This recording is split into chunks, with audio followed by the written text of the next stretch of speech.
Vamos a abrir nuestras Biblias en Marcos, capítulo 1.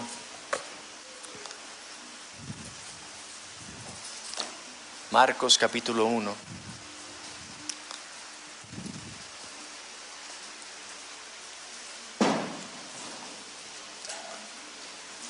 El Evangelio de Marcos, capítulo 1, les voy a pedir me sigan con sus vistas del versículo 1 al versículo 15.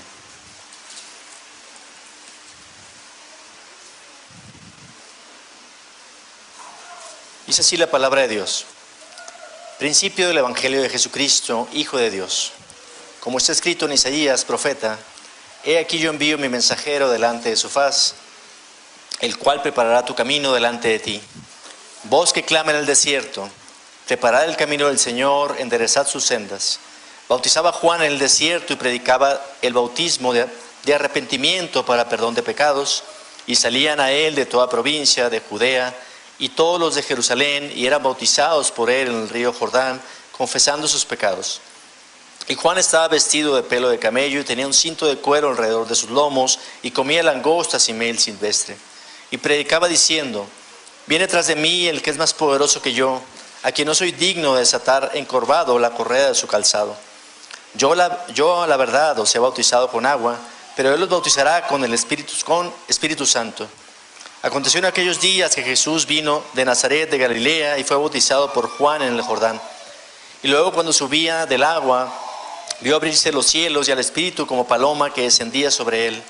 Y vino una voz de los cielos que decía: tú eres mi Hijo amado, en ti tengo complacencia. Y luego el Espíritu le impulsó al desierto, y estuvo allí en el desierto 40 días, y era tentado por Satanás, y estaba con las fieras, y los ángeles le servían. Después que Juan fue encarcelado, Jesús vino a Galilea predicando el Evangelio del reino de Dios, diciendo: el tiempo se ha cumplido y el reino de Dios se ha acercado. Arrepentíos y creer en el Evangelio. Oremos, hermanos. Nuestro gran Dios, nuestro Padre Celestial, nuestro Dios grande, misericordioso, hoy estamos aquí, Señor, delante de ti, reconociendo nuestro pecado, reconociendo nuestra iniquidad. Señor, perdónanos. Sabemos que eres un Dios misericordioso, tardo para la ira, Señor. Y te pedimos que en esta mañana se escuche tu voz, que tu palabra penetre en nuestras vidas, que tú nos hables, Señor, en nuestras almas. Ayúdanos a poder entender, Señor, lo que tienes tú para nosotros, a poder alabarte, glorificarte. Y te pido, Señor, que te quedes en medio de nosotros para poder que tú seas exaltado y glorificado a través de la predicación de tu palabra. Te lo pedimos en los méritos de Cristo, nuestro Salvador. Amén. Hermanos, bueno, este es un pasaje muy hermoso de la palabra de Dios que nos habla. Si hubiera un mensaje que toda persona debe escuchar, que toda persona debe entender, que toda persona debe creer y vivir, es el mensaje del Evangelio. Pero este mensaje no es algo que dijo alguna persona, no es algo que decimos tú o yo. Es algo que nuestro Dios mismo dijo, nuestro Señor Jesucristo mismo dijo, cuando dijo en el versículo 15, el tiempo se ha cumplido, el reino de Dios se ha acercado, arrepentíos y creed en el Evangelio. Vamos a ver esta mañana, bueno, esta tarde ya, una predicación donde Jesús mismo predica el Evangelio y nos comparte el Evangelio, y este es el mensaje más importante para nuestras vidas. Vamos a dividir esta predicación en 4 ideas, básicamente, conforme está dividido de manera natural el versículo 15 de nuestro pasaje. La primera idea es: el tiempo se ha cumplido. La segunda idea: el reino de Dios se ha acercado. El número 3 es un llamado al arrepentimiento. Y el número 4 es un llamado a creer en el Evangelio. La primera idea de esta mañana, de esta tarde ya, es: el tiempo se ha cumplido. Dice la palabra de Dios, el tiempo se ha cumplido. Pero bueno, el tiempo se ha cumplido, podemos preguntarle al texto: ¿para qué? ¿Para qué se había cumplido el tiempo? ¿Para qué había llegado ese momento en la historia? Dice el pasaje que después de que encarcelaron a Juan el Bautista, Jesús comenzó a predicar el Evangelio en Galilea. Marcos 1:14 dice: después de que Juan fue encarcelado, Jesús vino a Galilea predicando el Evangelio del reino de Dios. Nosotros tenemos un dicho popular que dice: no hay plazo que no llegue, ni fecha que no se cumpla, ¿verdad? Aquí la palabra de Dios nos dice y nos alienta que el tiempo se había cumplido. El momento, ¿verdad? Se había cumplido, pero ¿para qué? En primer lugar, se había cumplido el tiempo para la venida de Cristo. Era el momento indicado en la historia que Dios había establecido para que su Hijo Jesucristo apareciese para ser ese mensajero y Él mismo ser el mensaje de las buenas noticias de Dios. Dice en Gálatas 4, versículos 4 y 5. Pero cuando vino el cumplimiento del tiempo, Dios envió a su Hijo, nacido de mujer y nacido bajo la ley, para que redimiese a los que estaban bajo la ley, a fin de que recibiésemos la adopción de hijos.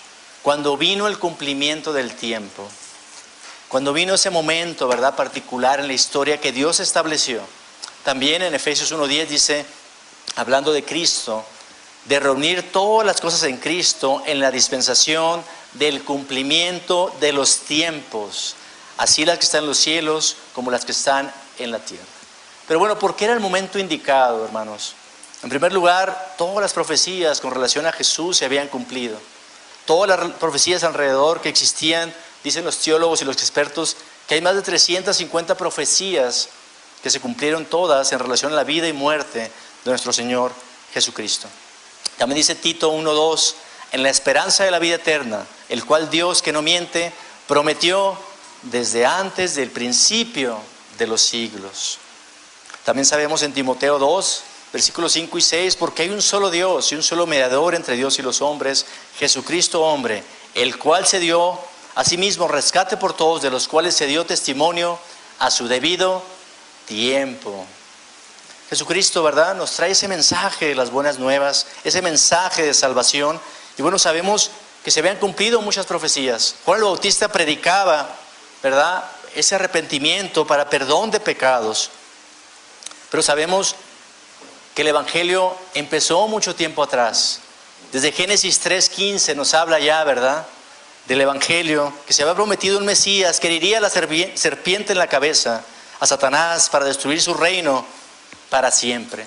También sabemos que el Evangelio empezó desde la mente, ¿verdad?, de Dios, desde antes de la fundación del mundo, como dice Efesios 1, 4 y 5. Pero bueno, el tiempo se había cumplido para la venida de nuestro Salvador. El tiempo se había cumplido para la venida de Cristo, el Mesías, el Hijo, el unigénito de Dios. Pero ¿por qué era necesario que ese tiempo se cumpliese? ¿Por qué era necesario que se cumpliese ese tiempo?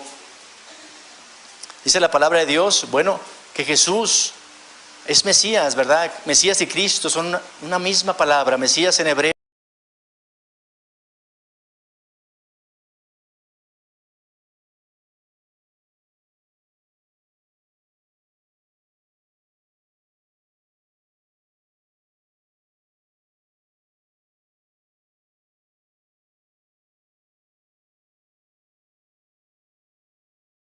Cristo en griego, y ambas significan lo mismo, el ungido de Dios. Y en el pasaje de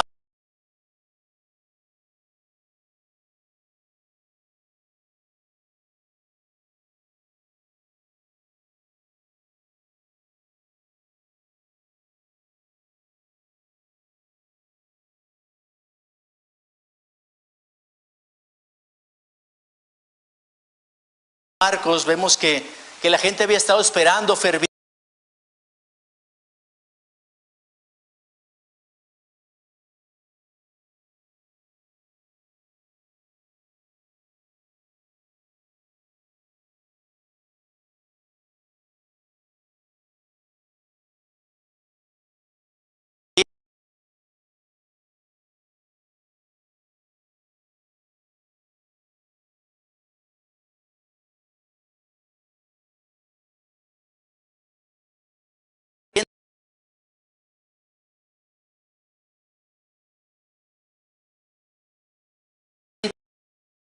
ese Mesías. Juan bautizaba con agua, pero vendrá uno que es más grande que yo, decía Juan, que yo no puedo desatar ni siquiera la correa de su calzado, y él los bautizará, ¿verdad?, con el Espíritu Santo. Pero era el tiempo, era el momento indicado. Por eso dice la palabra de Dios que cuando vino el cumplimiento del tiempo, Jesús vino para suplir esa gran necesidad que tú y yo tenemos, que cada ser humano tiene. Alguna vez leí un ejemplo de un creyente que decía, si nuestra mayor necesidad fuera de salud, Dios nos hubiera enviado a un médico. Si nuestra mayor necesidad fuera de un gran líder,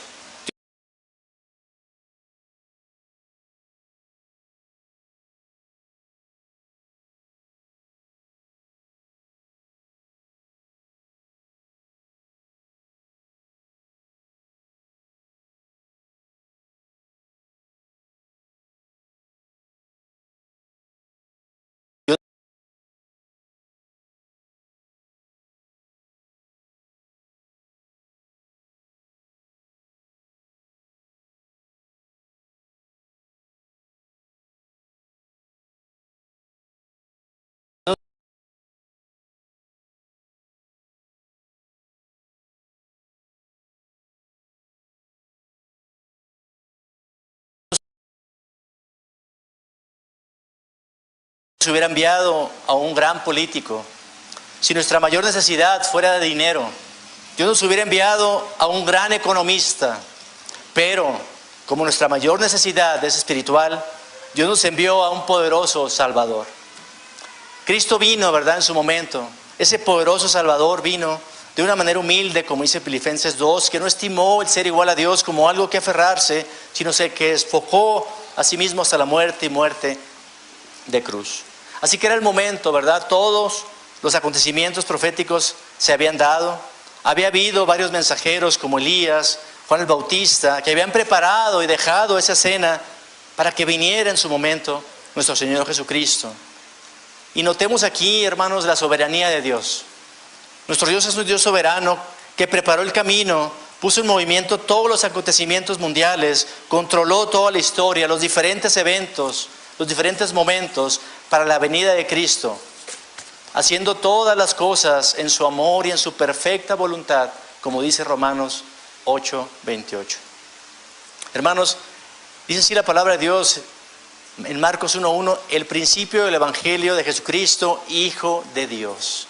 Ahí empezó, ¿verdad?, el ministerio de nuestro Salvador Jesucristo. Y algunas aplicaciones sencillas y prácticas sería: el tiempo se ha cumplido, hermanos, se cumplió. Vino nuestro Señor Jesucristo hace más de 2000 años con un propósito muy particular. Y aquí yo te preguntaría, ¿y tú estás listo? El tiempo se ha cumplido, nuestra vida es corta, nuestra vida no sabemos, ¿verdad?, cuánto tiempo estaremos en este mundo, pero sabemos que nuestra alma es eterna y pasará, ¿verdad?, toda una eternidad junto con Dios o separada de Dios. El tiempo también, hermanos míos, se va a cumplir en nosotros. Un momento, llegará el día que ya no estaremos en esta tierra. La vida pasa en un abrir y cerrar de ojos. Todos los que estamos aquí lo podemos experimentar y saber, y estamos conscientes que la vida pasa muy, muy rápido. Así que bueno, hermanos, podemos reflexionar un poco ese llamado que Dios nos dice. Podemos recibir también las buenas noticias de Dios para la humanidad, porque el tiempo se ha cumplido. Su Hijo vino a este mundo con un propósito, hermanos. Y un día también llegará ese momento que se cumpla nuestro tiempo en esta tierra. Reflexionemos también en esto. La segunda idea que nos dice nuestro versículo base en esta tarde, dice, y el tiempo se ha cumplido, y después dice, y el reino de Dios se ha acercado. Y el reino de Dios se ha acercado. Pero bueno, podemos preguntar el pasaje de igual manera, ¿qué es el reino de Dios? Yo creo que todos entendemos un poco lo que es un reino. Todo reino pues tiene un rey, que es la cabeza de ese reino. Y hablando del reino de Dios, pues Dios es el único que reina y gobierna sobre todas las cosas. Él es el Rey de reyes, Señor de señores, y su reino se extiende no solamente en este mundo, sino en todo el universo. Dice Hebreos 11:3, por fe entendemos haber sido constituido el universo por la palabra de Dios, de modo lo que fue hecho, de lo que se ve fue hecho, de lo que no se veía. O Hebreos 1:2 dice, en los postreros días nos ha hablado por el Hijo, a quien constituyó heredero de todo y por quien asimismo hizo el universo. Hermanos, Dios es Rey sobre todas las cosas. Él es el único que merece la gloria, la honra, el poder. Como dice Apocalipsis 5, versículo 13, al que está sentado en el trono y al Cordero, sea alabanza, la gloria, el poder por los siglos de los siglos. Entonces, hermanos, el reino de Dios podemos decir que es donde Dios reina. Dios reina en todas partes, en todo el universo, no solamente las cosas físicas que podemos tocar en el mundo físico, sino también en el mundo espiritual, en la parte espiritual. Pero volviendo al versículo, dice, el reino de Dios, el reino de los cielos se ha acercado. ¿Qué significa esto? La palabra de Dios, pues, acercarse, tiene algunos sinónimos. Por ejemplo, acercarse es aproximar, juntarte, arrimar. Pero entonces, ¿qué significará? El reino de los cielos se ha acercado. ¿Significa acaso que teníamos un Dios indiferente, que no le importaba su creación, que estaba sentado en su trono, que pues no le importaba la humanidad? No.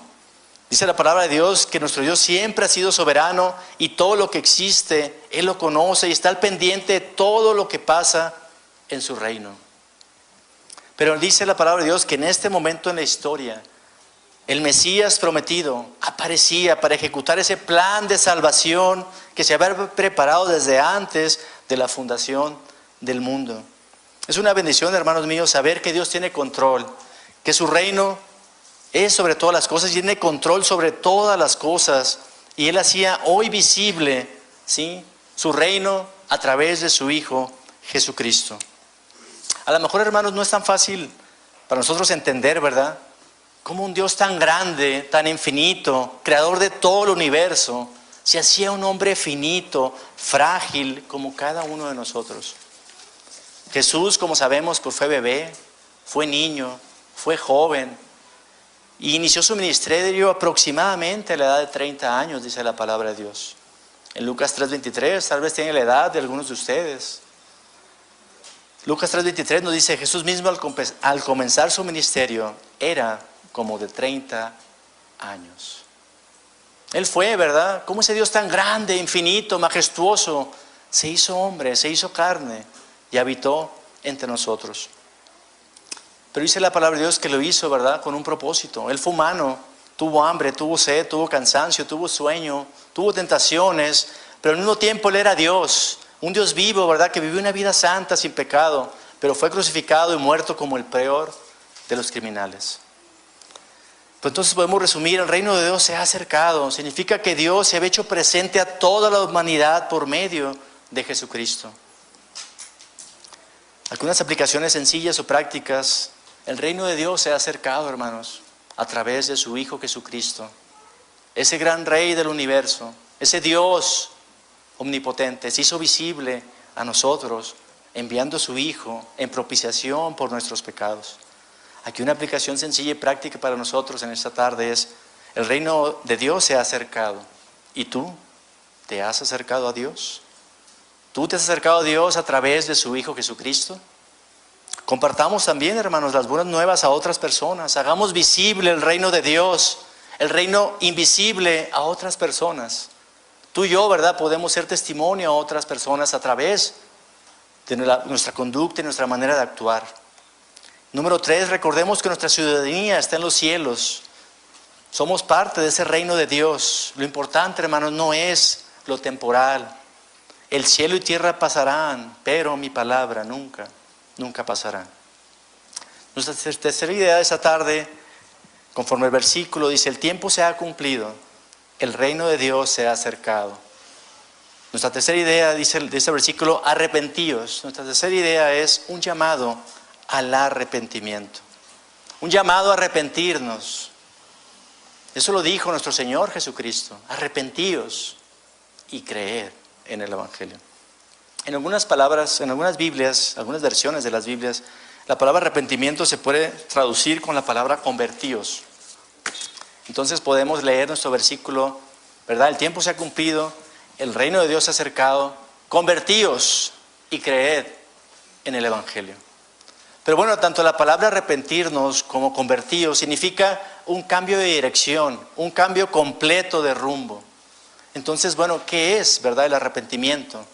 Buscando una definición por ahí en un diccionario, dice que el arrepentimiento es un sentimiento de una persona que se arrepiente por haber hecho o dejado de hacer alguna cosa.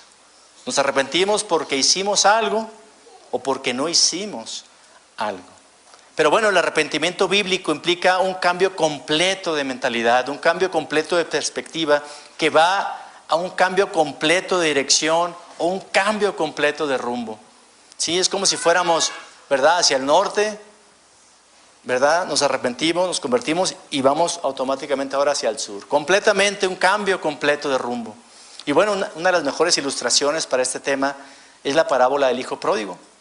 Como sabemos, dice la palabra de Dios que el hijo desperdició sus bienes viviendo perdidamente, pero un día, teniendo que luchar para poder comer las algarrobas, ¿verdad?, con los cerdos, él, dice la palabra de Dios, que vuelve en sí. Dios lo hace, ¿verdad?, que vuelve en sí, ¿verdad? Ese volver en sí, dice él, volveré a la casa de mi padre y le diré: Padre, he pecado contra el cielo y contra ti, ya no merezco ser llamado tu hijo, hazme como uno de tus jornaleros. Esta decisión implicaba un cambio de rumbo completo, de dirección, un cambio de mentalidad. El arrepentimiento genuino comienza con una convicción sincera por el pecado. Pero bueno, aquí podemos preguntarle al texto, dice el texto: arrepentíos. Pero la pregunta sería: ¿por qué debemos arrepentirnos? ¿Por qué deberíamos de arrepentirnos? Aquí, hermanos, debemos de entender algo que es muy importante. Todas las personas, todos los seres humanos debemos de entender algo muy importante. Hay una muy mala noticia que todos debemos conocer y entender. Y esta mala noticia es que estamos perdidos y que merecemos el castigo eterno si no nos arrepentimos de nuestros pecados, y estaremos separados de la gloria de Dios por toda la eternidad. Y no hay ninguna esperanza para nosotros. Por eso Jesús nos hace un llamado urgente al arrepentimiento, porque necesitamos entender claramente esta mala noticia. Necesitamos entender que todos hemos pecado, como dice Romanos 3. Como está escrito: no hay justo ni aun uno, no hay quien entienda, no hay quien busque a Dios. Necesitamos entender también que el pecado nos separa de Dios, como dice Romanos 3:23, por cuanto todos pecaron y están destituidos de la gloria de Dios. Y necesitamos entender también que el castigo por nuestro pecado es la muerte, como dice Romanos 6:23, porque la paga del pecado es muerte, mas la dádiva de Dios es vida eterna en Cristo Jesús, nuestro Señor. Hermanos, esa es la mala noticia. Debemos entender, ¿verdad?, esa mala noticia, esa realidad en nuestra vida, que somos pecadores y ese pecado nos separa de Dios, y si morimos en nuestros pecados y Dios nos juzga conforme a nuestras obras, estaremos y pasaremos eternamente, ¿verdad?, la eternidad en el infierno. Pero bueno, aquí quisiera poner un ejemplo que escuché alguna vez a un predicador. Yo soy un creyente. Imagínate que tocan a tu puerta y llega un doctor a tu casa, ¿verdad? Llega un doctor conmigo y dice: Mario, hemos encontrado la medicina, la vacuna para tu enfermedad. Y yo le digo: oye, pero pues ¿cuál enfermedad? Ni siquiera sé que estoy enfermo, ni siquiera sabía, ¿verdad?, que estaba enfermo. Y él me dice: déjate de bromas, Mario, aquí tienes la medicina. Él está bien contento, eufórico. Y yo lo miro pues de manera indiferente, ¿verdad? Como que, pues ¿de qué está hablando? Pero bueno, si ahora este amigo médico llegara conmigo y me explicara: Mario, aquí están los estudios, las radiografías, las pruebas médicas, y todas indican que tienes una grave enfermedad. Tu condición es muy delicada. Es entonces cuando, bueno, me voy a dar cuenta, ¿verdad? Híjole, pues estoy enfermo, estoy grave, me está pasando algo en mi condición, ¿verdad? Y él me dice: bueno, vamos a ver si podemos conseguir un tratamiento, vamos a ver qué podemos hacer. Pero entonces él llega a mi casa: Mario, he encontrado la medicina, el tratamiento, ¿verdad?, para tu enfermedad. Claro que yo también lo voy a recibir a él con gozo y alegría, voy a estar igual de contento con él, lo voy a abrazar. Gracias a Dios porque podemos encontrar, se encontró esta medicina. El evangelio, hermanos míos, es esa buena noticia que responde a una mala noticia. Necesitamos entender primero esa mala noticia de entender nuestra condición espiritual. Y aquí les puse el ejemplo que estábamos enfermos, ¿verdad? Pero la palabra de Dios claramente dice que estamos muertos espiritualmente, muertos completamente espiritualmente. Y tenemos que entender, ¿verdad?, esa mala noticia para valorar la buena noticia de Dios en el evangelio, porque no hay perdón si no hay deuda, no hay cura si no hay enfermedad. Los que se sienten sanos, ¿verdad?, no tienen necesidad de médicos. Por eso Jesús dijo que vino a llamar, ¿verdad?, a los que estaban enfermos, vino a llamar a los pecadores. Marcos 2:17 dice: al oír esto, Jesús dijo: Los sanos no tienen necesidad de médicos, sino los enfermos. No he venido a llamar a justos, sino a pecadores. O Lucas 5:32, no he venido a llamar a justos, sino a pecadores. ¿A qué? Al arrepentimiento. Ese es el mensaje que el Señor nos dice, ¿verdad? Nos dice que necesitan escuchar todas las personas. Jesucristo lo dijo.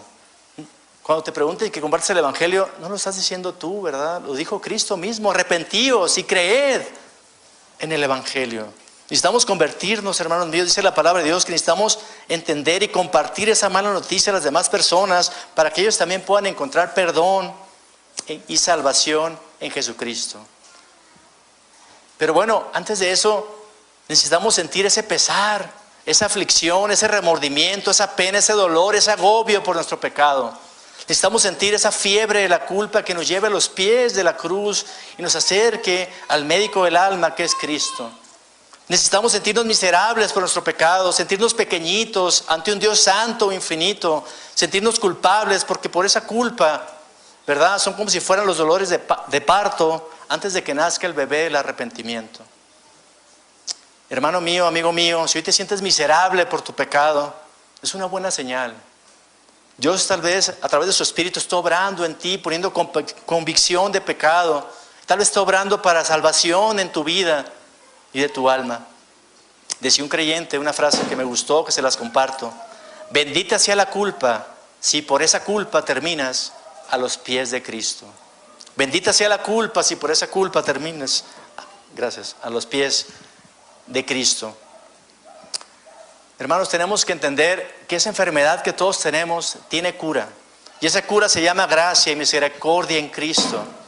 Dice la palabra de Dios que nuestras heridas fueron, ¿verdad?, sanadas. Todos nuestros pecados. También dice que no encubramos nuestros pecados. Dice la palabra de Dios en Proverbios 28:13. El que encubre sus pecados no prosperará, mas el que los confiese y se aparta alcanzará misericordia. Necesitamos, hermanos, confesar nuestros pecados. Pero aquí quisiera compartirles algunas excusas comunes que tienen las personas para no arrepentirse y venir a los pies de Cristo. Una de ellas es, por ejemplo, no soy tan malo. Pues yo no soy tan malo como otras personas. Bueno, a veces trato de ser buena persona, trato de hacer las cosas bien, portarme bien. No he pecado como otros o no he cometido pecados tan graves. He tratado de ayudar a los demás o de cumplir los deberes de mi religión. No creo que Dios no perdone mis pecados y me manda al infierno, porque Él es un Dios de amor. O bueno, Dios tiene la última palabra sobre lo que pasará con mi alma. Yo no puedo saber qué pasará después de la muerte.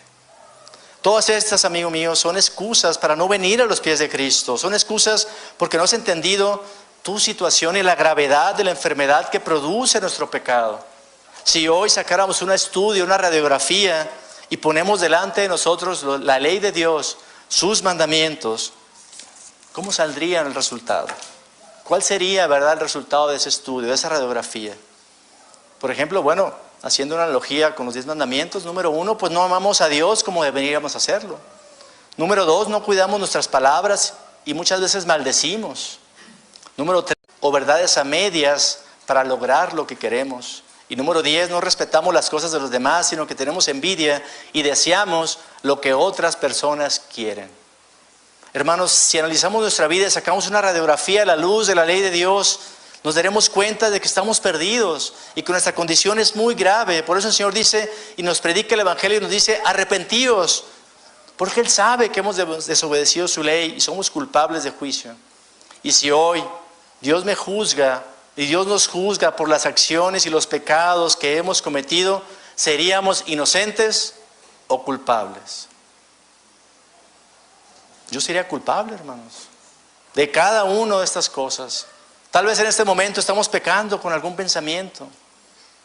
Somos pecadores, hermanos. Tenemos que darnos cuenta y esos 10 mandamientos nos sirven para darnos cuenta que no podemos, ¿verdad?, nosotros cumplir esa ley perfecta de Dios.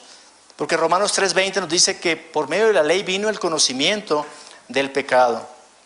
Hermanos, y aquí tratando de aplicar un poquito esto, sabemos, ¿verdad?, que no podemos llegar al día al cielo y decirle a Dios, Señor, tú me decías en tu palabra arrepentíos, pero yo no me arrepentí, pues porque yo me consideraba buena persona.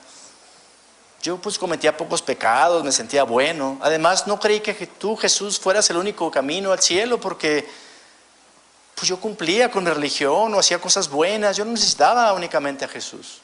Sería lógico, ¿verdad?, llegar con Dios y decirle eso. Si pudiéramos salvarnos a nosotros mismos o hacer buenas obras o seguir rituales de una religión, la pregunta sería entonces, ¿para qué murió Cristo? ¿Para qué vino Cristo a este mundo? ¿Para qué fue su Hijo crucificado?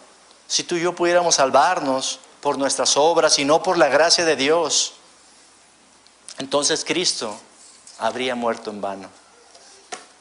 Dice Gálatas 2:21, no desecho la gracia de Dios, porque pues si por la ley fuese la justicia, entonces por demás murió Cristo. La salvación no es por obras para que nadie se gloríe, para que nadie se sienta mejor que otro, como dice la palabra de Dios, porque en comparación con la santidad de Dios, nuestras obras son como trapos de inmundicia. Tú y yo somos como un vagabundo maloliente presentándonos ante un Dios santo, perfecto y puro. Dice Efesios 2:8-9, porque por gracia sois salvos por medio de la fe, y esto no es de vosotros, pues es don de Dios, no por obras, para que nadie se gloríe.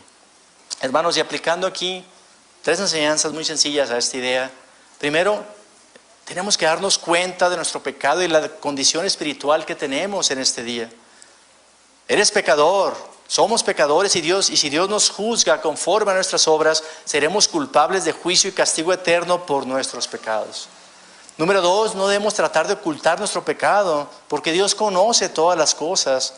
Muchas veces podemos sentirnos buenos comparándonos con los demás, o a lo mejor aquí, ¿verdad?, entre nuestros hermanos en Cristo, pero Dios conoce nuestros pensamientos, que pueden ser pensamientos sucios, pensamos cosas que no quisiéramos que los demás supieran. Número 3, asegúrate que te has arrepentido, que le has pedido perdón al Señor. Busca al Señor en arrepentimiento y fe, en humildad, como el hijo pródigo que busca a su padre, dispuesto a recibir el castigo. Pero sabemos en la historia que si vamos arrepentidos a nuestro Padre, Él nos recibe y no nos echa fuera. Nuestra cuarta idea, hermanos, de esta tarde es un llamado a creer en el Evangelio. Nuestro Dios nos llama a arrepentirnos, pero también a creer. Dice, el tiempo se ha cumplido y el reino de Dios se ha acercado. Arrepentíos y creed en el Evangelio. La letra I implica una conjunción, ¿verdad?, una unidad con la palabra anterior. Así que es muy importante arrepentirnos, pero también es muy importante creer. Creer significa, según un diccionario, considerar una cosa como verdadera o segura, o pensar que existe sin tener pruebas de su certeza o conocimiento directo de la misma. Considerar una cosa como verdadera o segura, pensar que existe sin tener las pruebas o conocimiento directo de la misma. Algo así nos define también la palabra de Dios, ¿verdad? En Hebreos 1:11. Es pues la fe certeza de lo que se espera, la convicción de lo que no se ve. Hermanos, hace más de 2000 años la gente creía en ese Mesías que vendría, en ese Mesías prometido. Pero ese Mesías vino con un propósito, como dice Mateo 1:21, y dará a luz un hijo y llamará su nombre Jesús, porque Él salvará a su pueblo, ¿de qué? De sus pecados. Ese Mesías prometido nos salvaría y nos daría la cura para esa gran enfermedad que tenemos por nuestro pecado. Es así como el Señor nos llama a creer, a confiar y a tener fe únicamente en Él. Las personas tienen fe en muchas cosas. Pueden tener fe o podemos tener fe en nosotros mismos. Podemos tener fe en nuestras buenas obras. Podemos tener fe en la madre naturaleza, dicen algunas otras. O tener fe en lo sobrenatural, en lo desconocido. Pero entonces, ¿cuál debe ser el fundamento de nuestra fe? Jesús nos dice, debemos creer, pero ¿en qué debemos creer? En el Evangelio, dice la palabra de Dios. La palabra evangelio está formada por dos vocablos, eb y ángelos, que eb significa bien y ángelos significa mensajero. Así que evangelio significa buenas noticias. El evangelio son buenas noticias de Dios para el hombre y estas noticias se han hecho visibles a través de su Hijo Jesucristo. El evangelio es la mejor noticia que alguien te puede dar en tu vida. Es el mejor mensaje que alguien puede compartir contigo. Y esa buena noticia es que Dios es santo y Él es justo y yo no lo soy y tú no lo eres. Y al final de nuestra vida estaremos delante de Dios justo y seremos juzgados en base, ¿verdad?, a nuestra justicia, la falta de ello, la justicia de otro. Pero las buenas noticias del Evangelio es que Jesús, ¿verdad?, Vivió esa vida en santidad, en rectitud, en perfección, y tú y yo no. Pero seremos juzgados por lo que Cristo hizo, no por lo que tú y yo hicimos. Esa es la buena noticia. Sí, porque únicamente Cristo en la cruz satisfizo la justicia de nuestro Dios. Dice 1 Pedro 2, 22 al 24, el cual no hizo pecado ni se halló engaño en su boca, quien cuando le maldecían no respondía con maldición, cuando padecía no amenazaba, sino encomendaba la causa al que juzga justamente. Versículo 24, quien llevó él mismo nuestros pecados en su cuerpo sobre el madero, para que nosotros, estando muertos a los pecados, vivamos a la justicia, por cuya herida fuisteis sanados. Hermanos, tenemos un Dios justo, ¿sí? Pero Él nos ve o nos verá en Cristo, si estamos en Él. Es una buena noticia, hermanos. Estamos perdidos y no podemos hacer nada nosotros para ganar el favor de Dios y la salvación.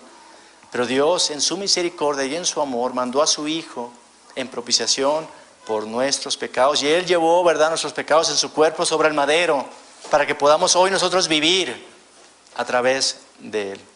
Y aquí una ilustración que escuché también a un creyente hace muchos años, hablando de la justicia de Dios.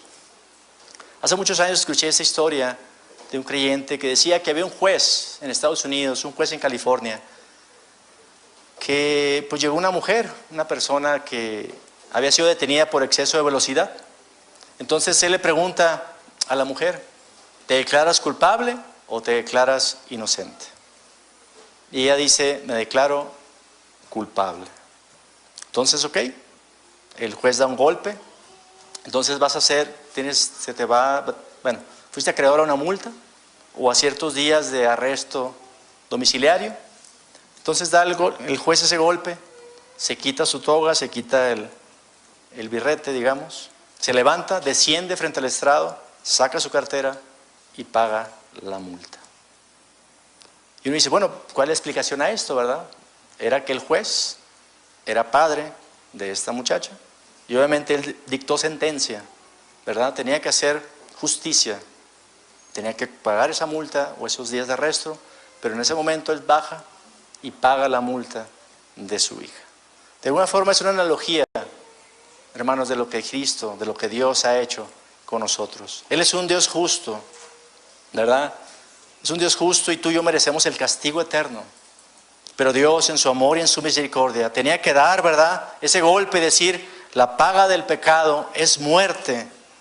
Pero ese Dios justo y recto también es un Dios de amor que nos amó y estuvo dispuesto a descender de su trono en forma de hombre y pagar el precio en la cruz por nuestros pecados. 2 Corintios 5:21 dice, al que no conoció pecado, por nosotros se hizo pecado, para que fuésemos hechos justicia de Dios en él. Hermanos, el precio que pagó Cristo en la cruz fue altísimo. Fue el precio del derramamiento de la preciosa sangre del unigénito Hijo de Dios. Hermanos, y ya casi para terminar, haciendo un pequeño resumen de lo que hemos visto en esta tarde, dice el versículo, el tiempo se ha cumplido, el reino de Dios se ha acercado, arrepentíos y creed en el Evangelio. El tiempo se ha cumplido, el tiempo que se había profetizado para la llegada del Mesías se cumplió. Jesús vino, ¿verdad?, en el momento indicado, en el momento en la historia que Dios así lo estableció para la salvación eterna de todo su pueblo. El reino de Dios se ha acercado porque Jesús mismo, con su presencia, trajo, ¿verdad?, el reino de Dios con nosotros y su reino que gobernó, ¿verdad?, estuvo sobre esta tierra y vivió una vida santa y sin pecado con un propósito para nuestra salvación. Número 3, arrepentidos. Jesús nos llama a arrepentirnos, a cambiar nuestra mentalidad, nuestra dirección en nuestra vida, y arrepentirnos significa tener un cambio de dirección y una decisión de alejarnos del pecado y volver a Dios. Número 4, creer en el Evangelio, porque Jesús nos anima y nos anima a confiar y tener fe, ¿verdad?, en lo que Él ha hecho por nosotros. Creer en las buenas noticias acerca de la muerte, resurrección, y de su muerte y su resurrección, y que Él es el único camino para salvación a todos los que creen en Él. Hermanos, este versículo es un llamado urgente de Jesús para que todas las personas se arrepientan de sus pecados, crean en Él como el único Mesías y puedan, por medio del arrepentimiento y fe, venir a Él. Hermanos, y tres aplicaciones sencillas ya para terminar. Hermanos, creamos las buenas noticias de Dios en el Evangelio. Acerquémonos a Dios por medio de Él, de su Hijo Jesucristo. Pidámosle a Él, Señor, ayúdame en incredulidad. Señor, quiero creer. Ayúdame a entender, a creer esas noticias que solamente en ti hay salvación. Número 2, recordemos que lo que nos salva es Cristo. No nuestra fe, un arrepentimiento tal vez no genuino. Entendamos que quien murió en la cruz por nuestros pecados es Cristo. Y únicamente viniendo a Él en arrepentimiento y fe, podemos ser salvos. Y número 3, asegúrate que te has arrepentido de tus pecados y que has creído en Cristo como tu Salvador antes de que sea demasiado tarde. Asegúrate, hermano, amigo mío, que has creído. Si hoy sientes culpa por tu pecado, acércate a Dios y Él se acercará a ti en Cristo. Examínate hoy si estás en la fe. Hasta aquí la predicación, hermanos, de esta tarde. Pues que el Señor les bendiga.